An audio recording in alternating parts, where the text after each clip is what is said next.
Con una fuerza increíble, Palmer explotó desde su asiento directamente hacia MacReady, arrastrando con él el sofá con Gary y Childs todavía atados a él.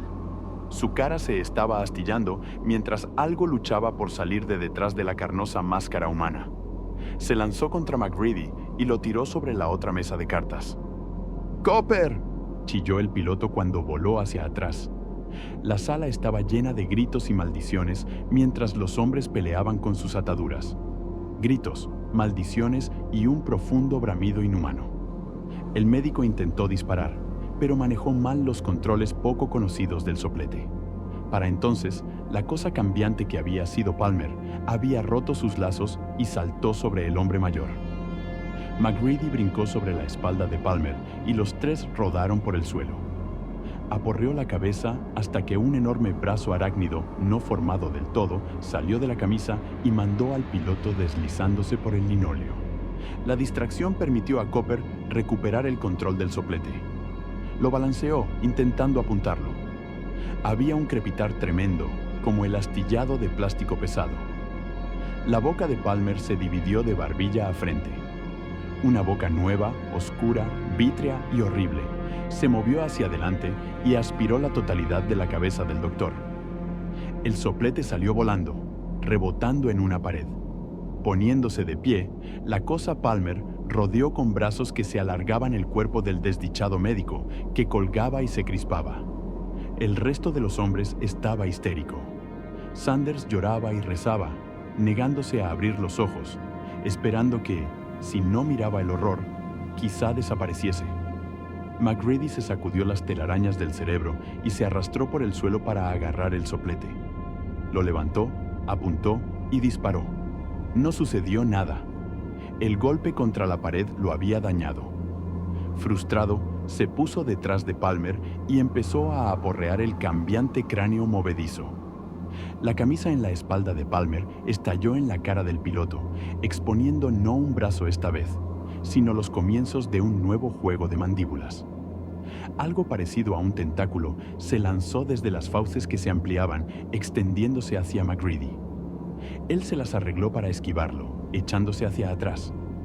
Tropezó con la mesa sobrecargada y aulló cuando el mechero Bunsen le chamuscó una mano. ¿Mechero? Luchó por recuperar el equilibrio.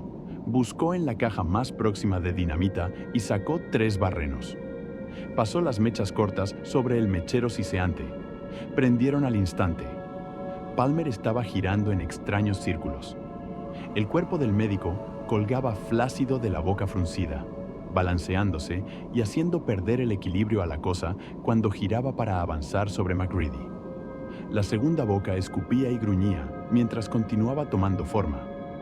El piloto esquivó y se agachó, casi golpeado a un lado por el cuerpo agitado de Copper cuando la cosa intentaba decidir qué hacer con el médico, mientras simultáneamente se concentraba en MacReady y cambiaba a su forma natural. MacReady esperó hasta que estuvo a apenas 1 yarda de él antes de tirar el rollo encendido de explosivos en el orificio en constante evolución que lo buscaba. No quedaba nada de la mecha cuando el piloto se volvió y se lanzó hacia el sofá, cubriendo a Gary y a Childs con su cuerpo. Llegó un estampido sordo. Partes de miembros, piel y órganos medio formados de propósito desconocido y diseño peculiar salieron volando en todas direcciones. Sorprendentemente, hubo poca sangre, o cualquier otro tipo de fluido, por cierto. Pero hubo un montón de otra cosa. A medida que se secaban, gotitas de carne incinerada continuaban desprendiéndose del techo y cayendo sobre los hombres entumecidos. MacReady se bajó de sus 2 indefensas personas a cargo. Le costó más de lo normal porque temblaba mucho. ¿Estáis bien los dos? ¿Childs? ¿Gary? Ambos asintieron. Después de recuperar la orientación, MacReady sacó uno de los sopletes restantes de la caja sobre la mesa. Después pasó 10 minutos gratificantes pero asquerosos friendo cada fragmento de la cosa que todavía mostraba señales de vida. Cuando eso estuvo hecho, se sentó en un sillón abollado y esperó. Finalmente se había calmado lo suficiente para reanudar las pruebas. Copper ya no estaba ahí para ayudar. Su mano todavía temblaba ligeramente cuando calentó el alambre con el mechero. Gracias a Dios, reflexionó, no se había extinguido durante la lucha, ni las tuberías habían sido arrancadas de la pared. Si eso hubiese ocurrido, la sala se habría llenado de gas, que la explosión habría incendiado, y todos sus problemas se habrían terminado. Porque todos habríamos estado acabados, pensó. Comprobó la identificación de la placa. Knowles. Cooper había escrito eso. Ahora Cooper no estaba. Deja de pensar en eso, se ordenó a sí mismo. Todavía no se ha acabado. Miró hacia el cocinero. Knowles cerró los ojos y se tensó cuando MacReady tocó la placa con el alambre.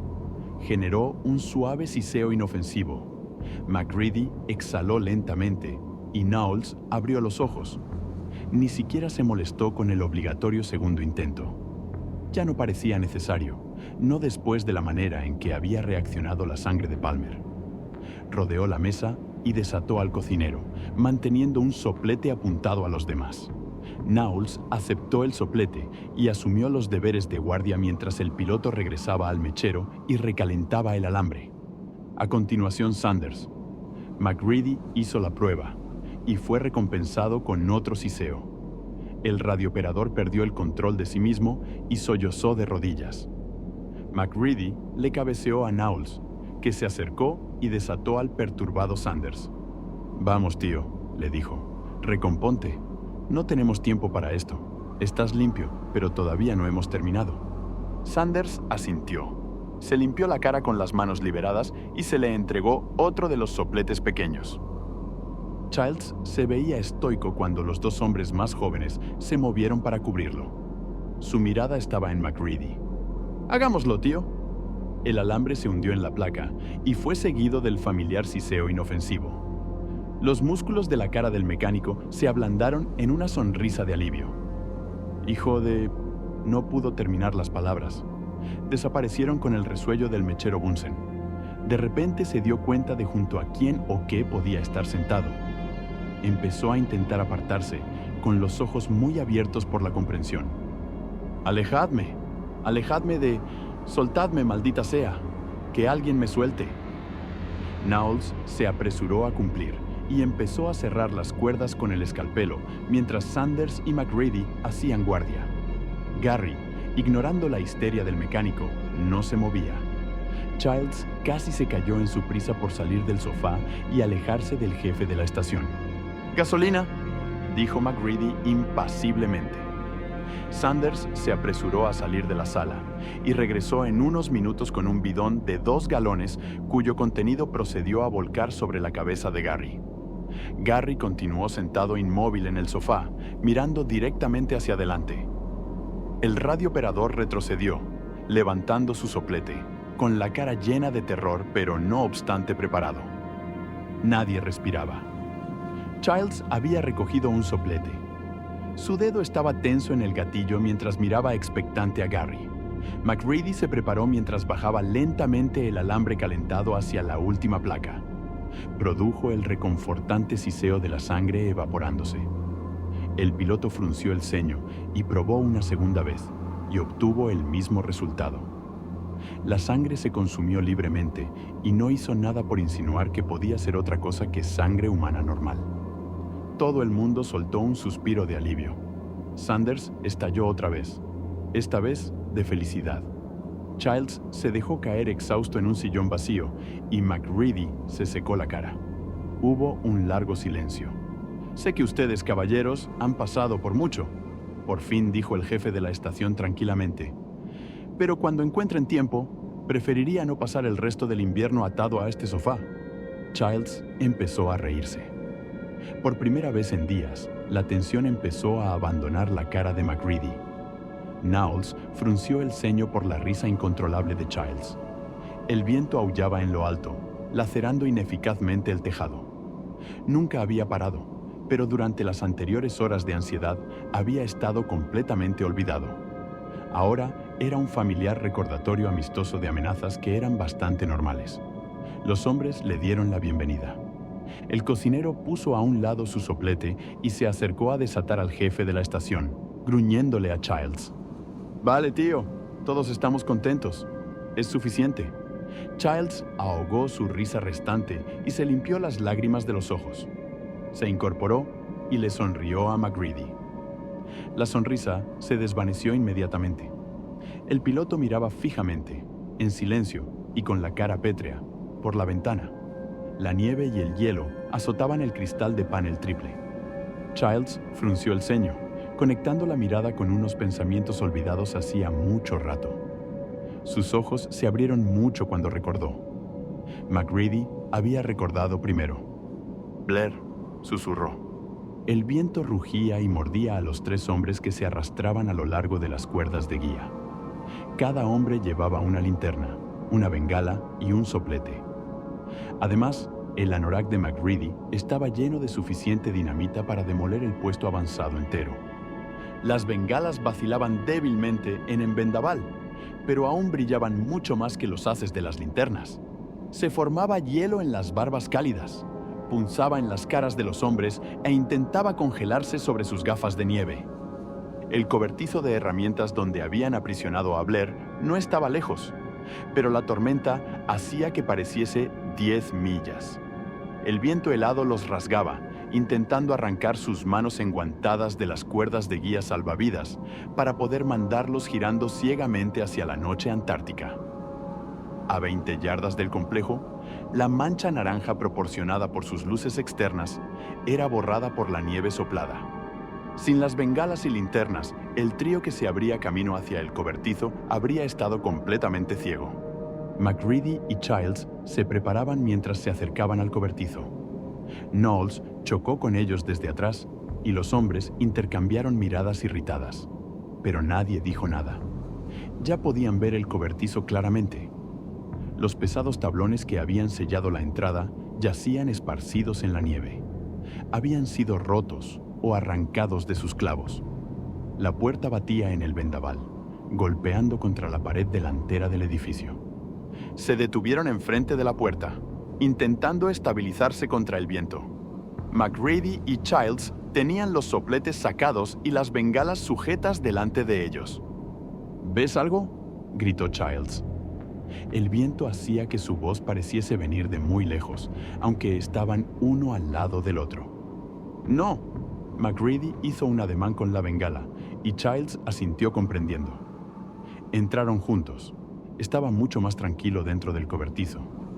Al contrario que en la vieja barraca de MacReady, aquí el techo todavía estaba intacto. Deambularon por la única estancia. Knowles comprobó el retrete portátil. La mesa todavía estaba en el centro de la habitación. A un lado estaba el único catre. Había 2 pilas de comida enlatada, un buen montón de mantas de repuesto y un gran bidón lleno de agua potable. Salía calor del radiador de propano portátil. Todo parecía normal, inalterado, excepto que la puerta había sido rota y no había señal de Blair. Childs tropezó en la oscuridad y profirió una maldición suave. Bajó la mirada para ver qué le había hecho trastabillar y de repente se puso de rodillas. «Hey, Mac, Knowles, venid aquí». Se unieron a él, mirando hacia abajo. La tabla suelta del suelo que había atrapado su bota se levantó fácilmente. También lo hicieron las de inmediatamente alrededor. Knowles volvió la linterna hacia abajo mientras Childs y MacReady sujetaban las bengalas sobre la apertura. En vez de hielo gris, había un gran agujero. El cocinero movió la luz alrededor, pero fue incapaz de localizar una pared lateral.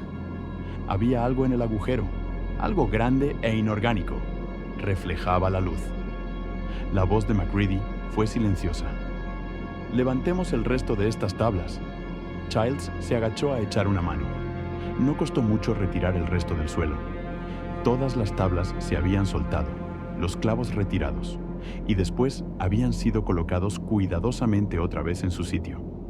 Solo una tabla suelta como la que había hecho tropezar a Childs habría advertido a un observador de que algo estaba mal en el cobertizo de las herramientas. Cuando por fin terminaron, se encontraban en la puerta del cobertizo. La excavación ocupaba todo el interior de este. El objeto metálico casi la llenaba. Estaba diseñado crudamente, pero de manera aerodinámica. Chapas de acero corrugado yacían apiladas en una esquina. Las corrugaciones habían sido alisadas y las chapas unidas para formar láminas gruesas. No había señal de tornillos ni soldaduras. En el objeto se veían suficientes huecos y lugares desiguales para indicar que todavía estaba incompleto. ¿Qué es?, murmuró Knowles, intentando darle sentido a los peculiares ángulos y crestas. Todo lo que ha estado desapareciendo, le dijo MacReady. Los imanes, componentes electrónicos, otros suministros. Apostaría a que tu robot de cocina también está ahí en alguna parte. El motor, en todo caso, cabeceó hacia la construcción. Todas esas cosas desaparecidas han sido convertidas en... esto. Una nave espacial de algún tipo, susurró Childs con asombro. ¡Demonios! Espero que no, repuso MacReady. Si es tan listo, quizá deberíamos simplemente entregarnos y dejar que nos controle. Pero no apostaría por ello. Se metió en el agujero y movió la bengala alrededor, iluminando porciones diferentes del vehículo incompleto. Está endemoniadamente claro que no soy ningún ingeniero, pero sé un poco sobre maquinaria de vuelo. No veo cómo podría hacer las paredes lo suficientemente gruesas, ni dónde conseguiría los componentes para hacer un propulsor lo bastante potente. Por supuesto, quizá no necesite paredes gruesas. Quizá utilice alguna especie de campo de energía en su lugar. Demonios, quizá solo suba a bordo y desee estar en otro lugar. Pero apostaría en contra de la teoría de la nave espacial. ¿Entonces qué?, preguntó Childs.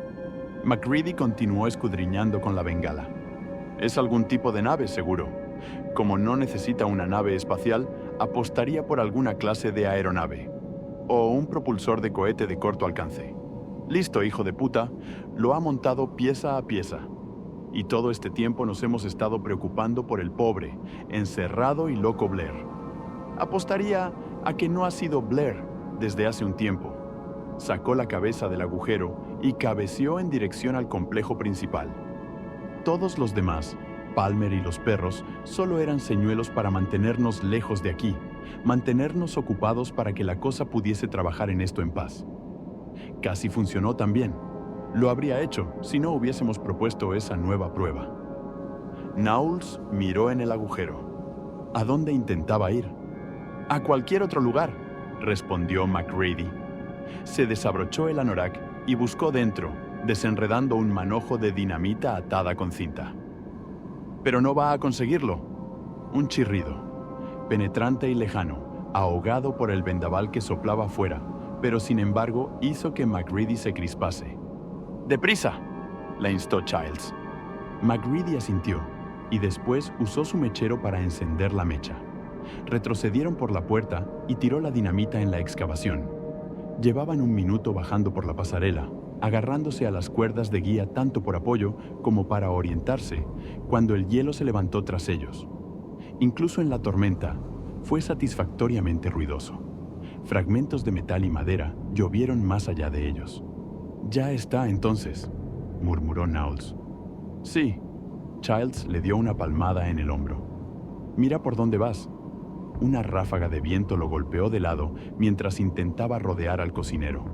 Sus botas giraron sobre la superficie resbaladiza y agarró la cuerda con ambas manos cuando cayó de rodillas, intentando estabilizarse. Entonces la cuerda se fue, con toda la tensión desaparecida al ceder en algún lugar tras ellos. El extremo pasó silbando junto al mecánico y el viento lo mandó tropezando tras él. MacReady se aferró a su propio fragmento de cuerda cuando vio a Childs desaparecer en la oscuridad. Algo chocó con él desde atrás y él gritó. Eso le devolvió el grito mientras se deslizaba hacia la nieve. «Adiós, Knowles». El chirrido llegó de nuevo, esta vez más fuerte. Definitivamente estaba en algún lugar detrás de él. MacReady luchó frenéticamente por orientarse. El complejo tenía que estar ahí delante en línea recta. Creyó que podía distinguir el brillo mortecino de la iluminación exterior, pero no estaba seguro. Podía ser que el agotamiento y el frío le estuviesen haciendo ver luces donde no había ninguna. Se esforzó por avanzar sobre las manos y rodillas, esperando estar gateando en la dirección correcta. Aquel horrible gemido áspero se estaba acercando. ¿Venía tras él? ¿O él se estaba acercando hacia ello? Recordó lo que le había sucedido a Copper. Recordó la abominación medio formada que había salido de aquella boca abierta antes de que la alimentase con la dinamita. Ahora podía estar en sus talones, golpeando sobre la nieve, buscándolo, queriendo rodearle una pierna y arrastrarlo hacia... Se perdió la entrada a la perrera y su puerta exterior. Se perdió ver a Knowles arrastrarse sobre el cerco para caer por la rampa abierta a la seguridad. Pero tropezó con el complejo principal. Empezó desesperadamente a buscar a lo largo de la pared. La ventana del cuarto de suministros que había usado para entrar cuando antes lo habían dejado fuera debía de estar cerca, un poco a la derecha. Y entonces cayó. Fue una caída corta e inesperada. Las plantas congeladas sobre las que aterrizó no hicieron nada por amortiguar su caída. Se dio la vuelta, agarrándose un hombro palpitante. Rotó. Nada roto, pues. Levantándose, hizo balance de su alrededor. Reparó en la claraboya por la que había caído e intentó orientarse. ¿Dónde demonios estaba? No podía ser suministros. Oh, sí. El jardín ilegal pero tolerado de Childs. Trastabilló hacia adelante y descansó contra la puerta abierta mientras recuperaba el aliento. Algo gimió en lo alto, seguido por un sonido tintineante. Él levantó la mirada a la claraboya. Algo estaba doblando las barras de soporte de acero hacia afuera, ampliando la apertura para poder entrar. Él corrió hacia la puerta del pasillo. El cadáver congelado de Fuchs estaba ahí para recibirlo, todavía clavado en la madera por el hacha profundamente incrustada. El cuerpo bloqueaba la manija de la puerta. El sonido de astillas se hizo súbitamente fuerte tras él. Una mirada hacia atrás mostró algo negro y nudoso agitándose en el cuarto del jardín. Inconsciente de que estaba gimiendo suavemente, MacReady apartó finalmente a Fuchs de en medio el tiempo suficiente para abrir la puerta. La cerró tras él y echó el pestillo. Se lanzó por el pasillo, patinando en los giros y saltando los escalones de dos en dos, bloqueando tras él cada puerta que se interponía. El corazón le martilleaba en las costillas mientras corría hacia la sala de recreo. Algo chocó contra él en la siguiente intersección y gritó. «¡Mierda, tío!», dijo Knowles casi llorando. «¿Nunca miras por dónde vas?». «Cristo». MacReady miró al cocinero de arriba a abajo. No habían estado separados mucho rato. Seguramente no lo suficiente para que hubiese ocurrido una toma. «¿De dónde demonios vienes?». «He caído en la caseta de los perros», le contó Knowles, luchando por respirar. «¿Qué hay de ti?». MacReady miró atrás por donde había venido. El pasillo tras él estaba todavía silencioso, todavía vacío.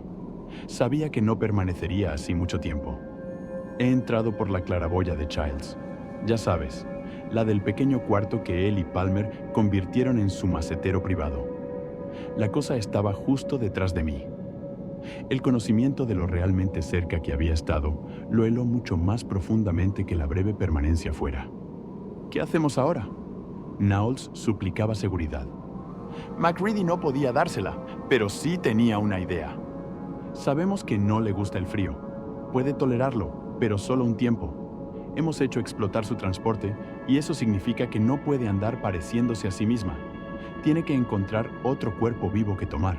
Vamos». Empezó a subir el pasillo. Trabajaron rápida y eficientemente en la sala de recreo, vertiendo gasolina en botellas vacías. Les habían quedado 3 de los sopletes pequeños. Los 3 ahora yacían en algún lugar fuera en la nieve, perdidos cuando la cuerda de guía fue cortada. Ningún hombre tenía intención de salir a buscarlos. Los cócteles Molotov tendrían que servir como sustitutos.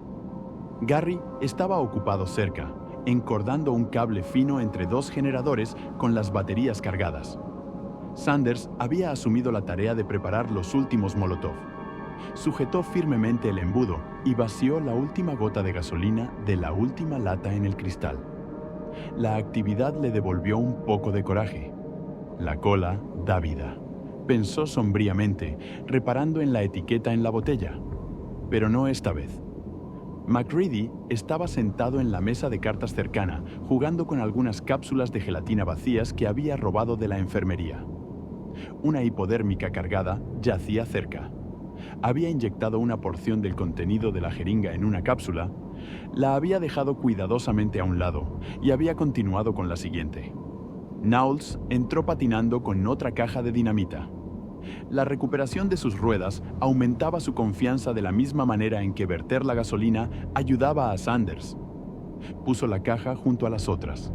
Ahora había explosivo suficiente en la sala de recreo para volar el complejo a medio camino de Tierra del Fuego. Le echó un vistazo al atareado MacReady. ¿Qué vamos a hacer con Childs? Olvida a Childs. Se ha ido. MacReady habló sin levantar la mirada de su trabajo.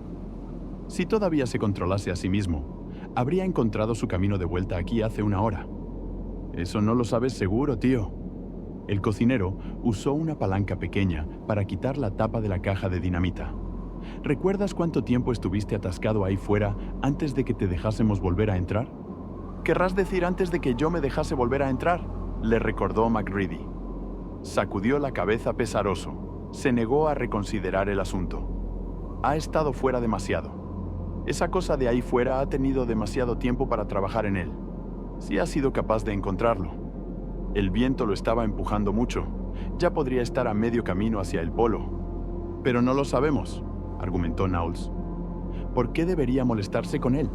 Está atascado ahí fuera en la nieve, solo y desarmado. Tiene mucho tiempo para ir a buscarlo. ¿No tendría más sentido ignorarlo y ocuparse primero de nosotros? ¡Demonios! ¿Cómo podría saberlo?, respondió MacReady bruscamente. No pienso como eso piensa, pero apuesto a que tienes razón en una cosa. ¿Sí? ¿En qué? Se está preparando para ocuparse de nosotros. Garry habló suavemente, separando a los dos con palabras. Haz esas mechas cortas, Knowles. Estallarán más deprisa si necesitamos usarlos. El cocinero asintió. Le dedicó al indiferente MacReady un fruncimiento final de ceño y volvió su atención a las mechas de lino que sobresalían de cada cóctel Molotov. Garry se levantó y se aseguró de que el alambre que corría a través de la entrada principal estaba estirado. Los dos generadores estaban a cada lado, fuera de la vista desde el pasillo. MacReady había terminado su tarea con las cápsulas y se esforzaba por maniobrar un armario de almacenamiento en su sitio, bloqueando una de las otras puertas laterales. Sanders puso la última lata de gasolina a un lado y miró hacia la entrada principal y su barrera casi invisible de alambre. ¿Y si no viene? MacReady golpeó el hombro contra el abultado armario. Vendrá. Nos necesita. Somos lo único que queda por expropiar. Échame una mano con esto, ¿quieres? Sanders lo complació, añadiendo su peso al del piloto. En cuanto el armario de almacenamiento estuvo en su lugar, empezaron a pelear con una de las pesadas consolas de videojuegos hacia la segunda puerta. Se necesitó otra consola para completar el trabajo. Uno de los juegos era Invasores del Espacio. Nadie intentó hacer un chiste con eso. MacReady se volvió hacia su ayudante, haciendo un ademán con un pulgar hacia la última apertura sin barreras. Tú y Knowles tenéis que bloquear las literas del lado oeste, el comedor y la cocina. Knowles miró al piloto como si se hubiese pasado del límite. ¿Estás loco? Ya podría estar ahí dentro. Un riesgo que tenemos que correr, respondió MacReady llanamente. Tenemos que obligarle a venir por el lado oeste hasta la puerta que le hemos apañado. ¿Por qué yo?, quiso saber Knowles. MacReady lo miró fijamente. ¿Por qué tú no? Vale. No me eches esa mirada de ¿qué eres tú? Empezó a ir hacia la puerta. Sanders se lamió los labios e intentó pensar en un fallo, cualquier fallo, en el razonamiento de MacReady. Quizá elija esperarnos fuera. MacReady sacudió la cabeza. No lo creo. Se congeló aquí una vez.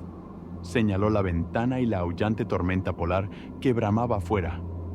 Quizá aquí no haga tanto frío ahora como hace 100.000 años, pero apuesto a que hace frío suficiente. Podría congelarse otra vez, y esta vez sería la última. Así que tiene que entrar. Muy bien, repuso el radiooperador. Así que espera que salgamos desde dentro. MacReady sonrió. Ahí es donde lo tenemos. En cuanto tú y Knowles volváis, voy a volar el generador. Señaló las formas rectangulares metálicas apiladas pulcramente en un rincón. Gary y yo hemos arrastrado todos los calefactores portátiles aquí. Tendrá que venir a por nosotros o congelarse. Se giró y empezó a empujar un pequeño sofá hacia la puerta bloqueada por las videoconsolas. Podemos hacer funcionar los portátiles con esos. Cabeceó hacia los generadores unidos por el único alambre.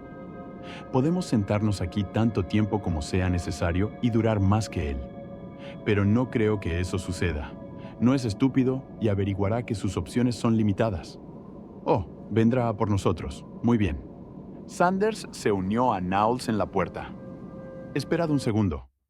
MacReady terminó de colocar el sofá y después se acercó a la mesa de cartas donde había estado inyectando en las cápsulas. Le entregó a cada uno de ellos uno de los brillantes envases rojos. Parecían píldoras para el resfriado ordinarias.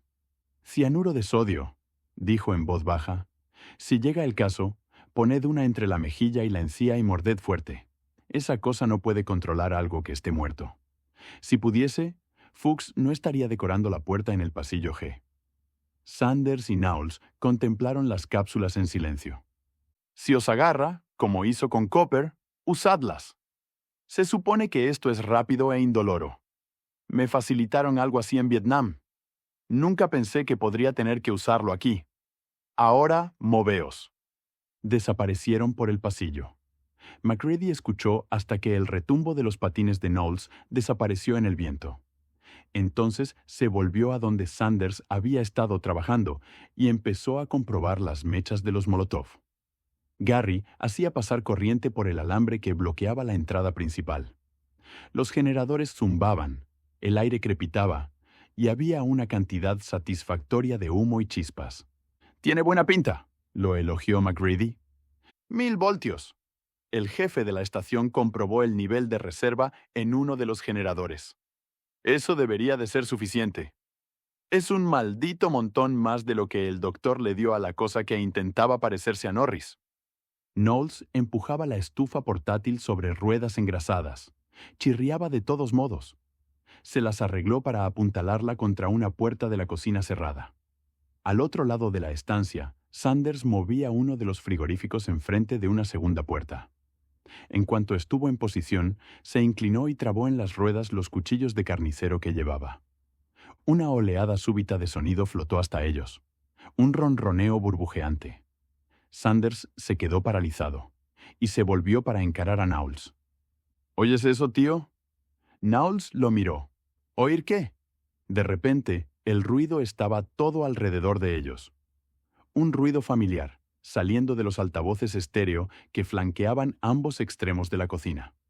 Guitarra eléctrica, batería, órgano, sintetizador. Alguien había puesto el sistema de todo el campamento a máximo volumen. El mismo trueno inundó la sala de recreo. MacReady y Gary miraron tontamente los 3 altavoces fijados a las paredes. El piloto gritó a su compañero. Los labios de Gary se movieron, pero todo lo que MacReady podía oír era electrónica amplificada. Ningún hombre podía oír al otro.